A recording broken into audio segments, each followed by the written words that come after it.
안녕하세요. 슬기로운 단도박 생활에 상담하는 남자입니다. 우선 지난번에 영상 업로드 이후에 약 한 달 반 만에 영상을 다시 올리게 되었습니다. 영상을 기다려주신 분들께 너무 죄송하고요. 감사하다는 말씀을 드리고 있습니다. 제가 그동안 업무적으로도 좀 바빴고, 그 다음에 집안에도 여러 가지 일들이 있었고, 또 몸도 좀 안 좋은 시기가 있었습니다. 그래서 연휴 때 같으면 제가 틈틈이 시간을 내서 영상을 좀 제작했을 텐데요. 이번에는 제가 저를 좀 돌봐야 될 것 같아서 영상을 제작하는 것을 잠시 좀 쉬었었고요. 앞으로는 좀 더 힘을 내가지고 영상을 제작해 보도록 하겠습니다.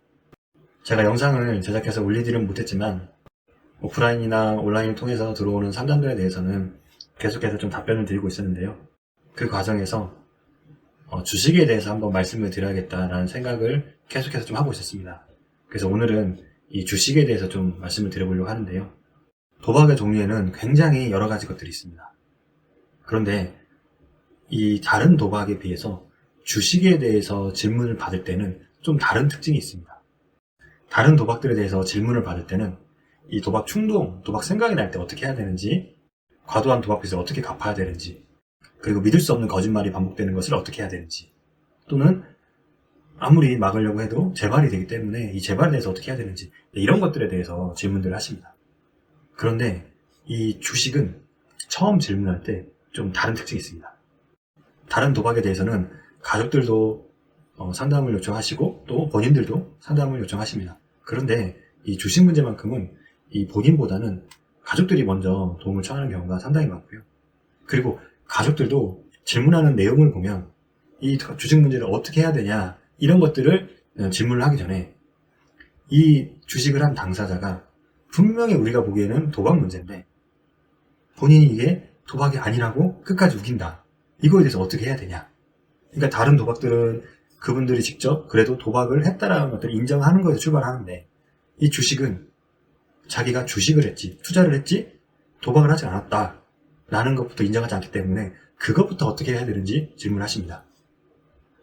그래서 저도 가족들의 손에 이끌려 주식 문제로 오신 분들을 상담하다 보면 왜 이분들께서는 이것을 도박으로 받아들이지 못할까 이런 부분에 대해서 궁금증을 가지고 상담을 자주 진행했었습니다.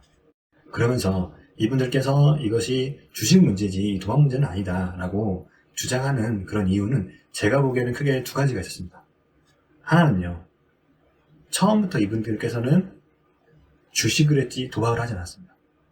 그러니까 도박을 하신 분들은 처음부터 이게 도박인지를 알고 시작을 했습니다.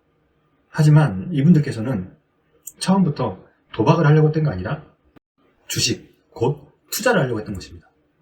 그렇기 때문에 문제가 어떻게 생겼든 이거는 주식이 문제된 거지 이 도박 문제는 아니다 라고 생각을 하고 있기 때문에 이것을 도박 문제로 받아들이기 좀 어려웠고요.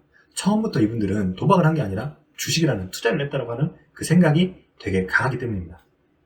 그리고 두 번째는요, 주식과 도박은 사회적으로나 이 사람들의 인식이 굉장히 차이가 있습니다. 주식은 누구나 다 허용될 수 있는 어떤 사회적으로 용인되고 받아들일 수 있는 이런 측면입니다. 하지만 이 도박은 그렇게 할 수 있는 측면이 아닙니다. 주식은 겉으로 드러내고 내가 여기에 얼마만큼 주식을 샀다. 그래서 얼마가 올랐고 얼마가 내려갔다. 이런 것들을 굉장히 누구에게나 자연스럽게 얘기를 할 수 있는 반면에 도박을 해서 내가 돈 얼마 벌었다. 혹은 도박을 하고 있다. 이런 것들은 실제로 말하기가 굉장히 어렵습니다. 그러다 보니 이분들께서 주식을 해서 돈을 잃은 것도 힘든데 그것을 마치 도박처럼 했다라고 하는 사실들을 받아들이고 인정할 때 사회적으로 받아야 될 굉장히 큰 어떤 부정적인 시선, 그런 낙인, 이런 효과들이 있기 때문에 이분들께서는 이것이 나는 투자를 한 거지 도박을 하지 않았다 라고 생각하면서 이 주식 문제를 도박 문제로 받아들이기 어려워하는 것 같았습니다. 그래서 오늘은 이 주식을 해서 이 어려움을 겪고 있는 분들, 그리고 그분들의 어떤 가족분들을 위해서 과연 주식이 도박인지 아닌지 이거에 대해서 한번 따져보는 시간을 가져보려고 합니다. 과거에 제가 촬영 기술이 좀 부족했고 그 다음에 유튜브를 어떻게 해야 될지를 참 망설이고 있을 때 굉장히 좀 서툴게 만든 영상이 있습니다. 그 영상 몇 가지 중에 이 도박에 대한 어떤 설명, 도박 중독에 대한 어떤 설명하는 영상이 있는데요. 우선 이제 그 영상이 좀 현재에 비해서 좀 부족한 면이 있지만 그 영상을 통해서 도박이라고 하는 것의 어떤 개념, 그리고 도박 중독이라고 하는 것의 어떤 개념을 이 영상을 보기 전에 잘 이해해 주시면 좋겠습니다. 그래서 제가 이 영상 밑에 부분에 댓글창에 여러분들이 좀 볼 수 있는 그 영상을 업로드를 해둘 예정이고요. 그래서 이 영상을 보시기 전에 그 영상을 좀 먼저 미리 보셨으면 좋겠습니다. 그래서 저는 그 영상을 보셨다는 어떤 전제 조건 하에 내용을 좀 진행해 보겠습니다. 자, 주식이 도박이냐 아니냐, 이 내용을 말씀드리기 전에 여러분들께 다른 식으로 한번 질문을 드려보겠습니다. 스포츠는 도박인가요 아닌가요? 여러분들은 좀 어떻게 생각하세요? 하지만 지금 어떤 부분에서는 스포츠가 도박으로 사용되고 있습니다. 어떤 부분에서는 여전히 이 스포츠라고 하는 어떤 고유의 속성을 가지고 경기가 진행되고 있습니다. 이 둘의 차이는 뭘까요? 또 여러분들, 가위바위보가 도박일까요? 아닐까요? 가위바위보는 도박이 아닙니다. 우리가 흔히 이 가위바위보를 언제 하는지 한번 생각해 보십시오. 보통 가위바위보는 뭔가 이렇게 순서를 정할 때, 아니면 뭔가 순서가 아니어도 무언가를 정할 때 이 가위바위보를 많이 합니다. 이건 전혀 도박이 아니죠. 근데 이 가위바위보에 한 판에 50만원씩 베팅을 한다고 생각을 해보십시오. 그러면 전혀 도박이 아니었던 가위바위보가 그 순간 바로 도박이 되는 것입니다. 의외로 이 개념은 굉장히 쉽습니다. 예전에도 제가 그 영상에서 이 도박의 3가지 속성이 있다고 말씀드렸습니다. 첫 번째는 불확실한 것, 결과가 불확실한 것. 그리고 두 번째는 가치 있는 것을 거는 것. 그리고 세 번째는 더 많은 것을 얻으려고 하는 행위. 이 3가지의 이제 속성이 있다고 했는데요. 가위바위보는 결과가 불확실하긴 하지만 가치 있는 걸 걸지도 않고 더 많은 것을 얻으려고 하지 않습니다. 그런데 여기에 베팅을 하는 순간 이거는 도박이 됩니다. 그래서 우리가 어떤 것이 도박이냐 아니냐라고 얘기를 할 때 그것은 도박이 될 수도 있고 아닐 수도 있습니다. 주식도 마찬가지입니다. 주식은 원래 투자를 목적으로 만들어졌습니다. 그러다 보니까 주식을 하는 많은 사람들이 정말 투자를 하고 있는 분들이 굉장히 많습니다. 그리고 일부에서는 이것을 도박처럼 하고 있는 분들이 있습니다. 예전에 한 2, 3년 전일까요? 이 비트코인이 한참 뜨고 있을 때 이 비트코인이 이 TV에서도 토론이 한참 진행됐는데요. 당시 제가 유시민 작가라고 기억을 하고 있는데요. 그분께서 이 비트코인, 그러니까 가상화폐죠.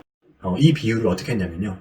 시골 마을에 경로당, 어떤 마을회관을 지어놨는데 이 목적은 그 주민들이 와서 이제 쉬는 거죠. 이런 쉼터를 지어놨는데 거기 가서 다 도박을 하고 있더라고요. 그러면 이 경로당, 이 마을회관은, 이 쉼터는 쉼터인가요? 도박장인가요? 그러니까 이 주식이 도박이냐, 혹은 뭐 스포츠가 도박이냐, 혹은 뭐 가위바위보가 도박이냐, 이렇게 얘기를 하면 도박이 될 수도 있고 안 될 수도 있습니다. 그런데 그것들을 하는 사람들이 어떠한 속성을 가지고 하냐, 이걸 봐야 됩니다. 가위바위보나 주식이나 스포츠나 이런 종류를 가지고 얘기를 하면 이 논쟁의 끝이 없습니다. 그래서 우리가 이 도박이라는 것을 정확히 이해하려면, 그리고 주식이 도박인지 아닌지 정확히 이해하려면 그 사람이 어떤 형태를 가지고 그 행동을 하는지 이거를 정확히 봐야 되고요. 그리고 실제로 또 도박이라는 게 어떤 특징이 있냐면요. 예를 들어 가장 많이 하는 이 사다리를 예로 들어보겠습니다. 사다리는 보통 5분에 한 판 합니다. 뭐 요즘은 좀 시간이 단축된 것도 있다고 알고 있는데요. 그런데 이 사다리가 처음 출발해가지고 몇 분 안에 결과를 나오는 게 아니라 한 달 후에 결과값이 정해진다고 생각해 봅시다. 그러면 그 사다리를 했던 사람들이 이 사다리를 탈까요 안 탈까요? 맞습니다. 이 사다리를 이용하는 분들이 급격히 줄어듭니다. 스포츠 경기에 베팅을 하는데 이 스포츠 경기가 한번 시작을 해서 일주일 후에 끝난다라고 생각을 해보겠습니다. 그러면 그 스포츠 베팅을 하시는 분들이 과연 그 경기에 베팅을 할까요 말까요? 기다리는 게 힘들어서 베팅을 못합니다. 그러니까 도박에는 아까 제가 말한 어떤 3가지의 어떤 속성도 있지만 또 한 가지 어떤 속성은 이 반복되는 패턴 속에 이 반복이 주기가 짧아야 되고, 그리고 그 결과값이 즉각 나와야 되고, 그 결과값이 좀 더 큰 값, 만족스러운 값, 이런 것들이 바로 도박의 속성에도 또 들어가 있습니다. 그래서 이제 이러한 속성을 또 주식을 보면 그냥 한번 넣어놓고 쭉 기다리시는 분들은 말 그대로 이제 주식의 원래 목적이 이제 투자를 하게 되는 것이죠. 근데 주식이 문제가 돼서 상담에 오신 분들은 이렇게 주식을 하지 않습니다. 처음에는 그렇게 할 가능성이 있습니다. 근데 나중에는 대부분 이 단타성 주식을 해서 문제가 됩니다. 특히 최근에는 이 해외에서 하는 어떤 단타성, 해외 선물 옵션 이런 것들이 이제 문제가 되고 있습니다. 그러니까 주식 때문에 문제가 돼서 상담을 받으러 오신 분들은 이 주식을 마치 도박처럼 이곳에 넣었다 빨리 끝내서 빼고 여기 넣었다 빼고 여기 넣었다 빼고 마치 도박하는 것처럼 베팅했다 빼고 베팅했다 결과 나오고 베팅했다 결과 나오고 이런 식으로 반복을 하는 것입니다. 그래서 이제 주식이 도박이냐 아니냐 이런 소모적인 논쟁을 좀 끝냈으면 좋겠고요. 그래서 우리는 늘 볼 때 어떤 종류를 보는 게 아니라 그 종류를 할 때 어떤 속성을 가지고 했냐 이것들을 좀 봤으면 좋겠고요. 네, 마치기 전에 이 주식을 통해서 문제가 되신 분들께 좀 드리고 싶은 말씀은요. 여러분들이 처음부터 도박을 한 것은 아닙니다. 제가 상담을 하면서 알게 된 것은 여러분들은 굉장히 어떤 좋은 동기를 가고 주식에 투자를 했습니다. 대부분 그 동기는 어떤 내 삶과 우리 가족들에 대해 어떤 보탬이 되기 위해서 이런 그 주식을 투자를 했던 거고요. 그런데 거기에서 뭐 돈을 잃거나 따거나 어떤 사건들이 일어나다 보니까 그리고 그 사건들이 계속해서 반복되다 보니까 내가 원래 처음 생각했던 어떤 그 투자의 목적이 어떤 도박의 속성을 통해서 돈을 따야 되는 어떤 그런 속성으로 이제 바뀌게 되는 것이죠. 그래서 우리가 주식으로 문제가 돼서 이게 도박처럼 했다는 것을 인정을 한다고 해도 처음에 했던 그 어떤 목적까지 변하는 건 아니고요. 그리고 내가 이 주식을 도박처럼 해서 내가 도박을 했구나 라고 인정을 하면 분명히 나를 부정적인 시선으로 바라보고 나를 안 좋은 사람으로 낙인시키는 이런 분들이 있을 것입니다. 하지만 여러분들이 그 문제를 도박 문제로 인정하고 또 이런 중독 문제로 인정하면 낙인 찍는 사람들도 있겠지만 여러분들을 이해하고 이 문제를 해결할 수 있도록 도와주는 사람도 분명히 늘어날 것입니다. 그래서 주식을 하셔서 그 어려움을 겪고 있는 분들께서는 다시 한번 자기가 어떻게 해서 주식을 시작을 했고 어떤 과정을 통해서 여기까지 왔는지 자기의 그 주식했던 과정들을 한번 쭉 돌아보는 이런 시간을 한번 꼭 가졌으면 좋겠고요.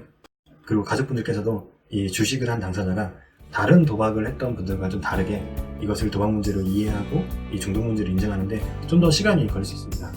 그래서 이런 특성이 있다는 걸 좀 이해해 주셔서 주식한 분이 이 문제를 좀 잘 받아들일 수 있도록 시간과 기회를 좀 충분히 주셨으면 좋겠습니다. 네, 오늘 영상은 여기까지입니다. 오늘 또 하루하루 단도박을 진행하시는 모든 분들께 그리고 그 옆을 지켜주시는 모든 가족분들께 힘내라는 말씀 전해드리고 싶고요. 영상 끝까지 시청해주셔서 감사합니다. 마치겠습니다.